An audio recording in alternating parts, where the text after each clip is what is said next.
Hello, my friends. It's Pastor Jake with Monday meditation for you today, the 10th of August. Most of you know that my family and I were on vacation last week.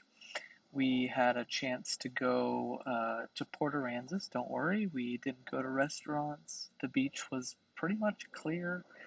Um, but I was struck there on I think it was the first night. Like we got there late. It was the next evening. I was sitting out on the balcony looking out at the ocean and was just struck by this symbol of the waves' relentlessness.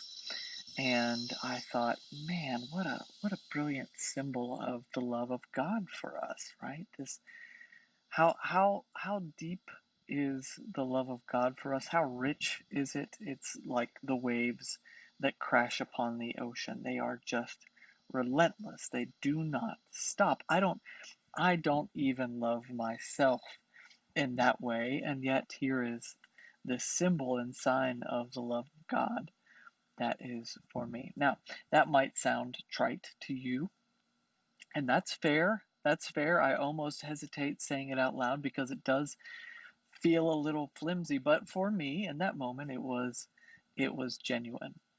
And I don't know if any of you feel this way, but it seems to me like anytime I'm on vacation, I notice these symbols that remind me of God's goodness and presence in my life. Now, I don't think there's anything special about vacation in this way, except that it slows me down enough to pay attention.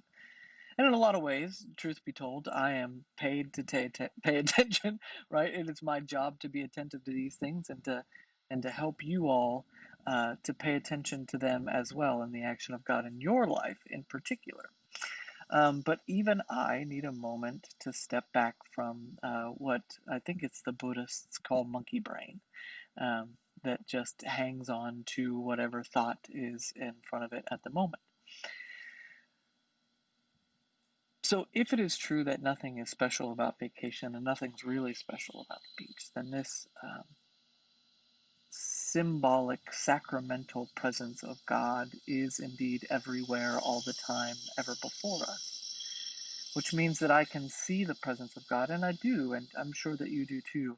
I can see and know the presence of God and the deep love of God for me in and through my beloved, right? In and through Colleen.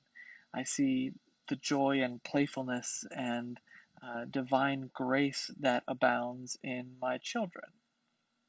I see God in the garden that I tend. I see God in and through my pets, even. Indeed, my friend Jeff has promised for years that he was going to write a book, God is Dog Backwards, or reverse. I can't remember how he was going to title it. James Finley says, in his reflecting upon this, he says that this sort of phenomenon is God presencing God's self to us. I like the way that James puts it because it makes it more than, oh, I happened upon the presence of God that was just out there for me to find, right? Or I snuck a glimpse behind this curtain where God was hidden from me. But no, presencing makes it active, right? It makes it God's own intention that he be found in the cedar tree that is before me, in the squash blossoms that grow up overnight, in the presence of my wife.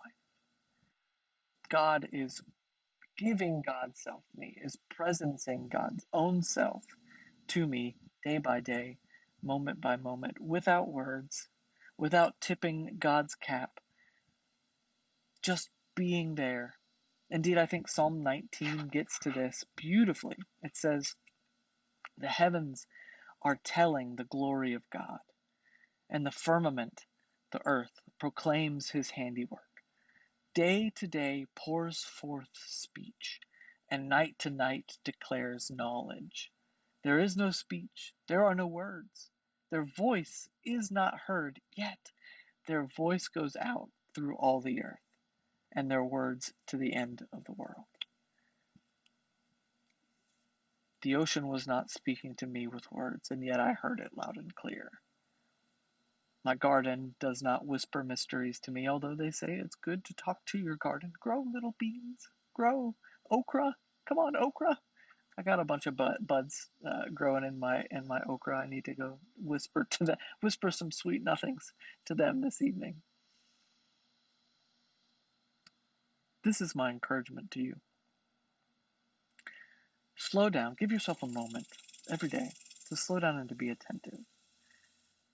To pay attention to what about your surroundings is speaking without words of the glory of God to you. Because all things in heaven and on earth are speaking, declaring God's glory. Though there are not words, their word goes out throughout the world. This is your Monday meditation for August 10. We'll see you next time.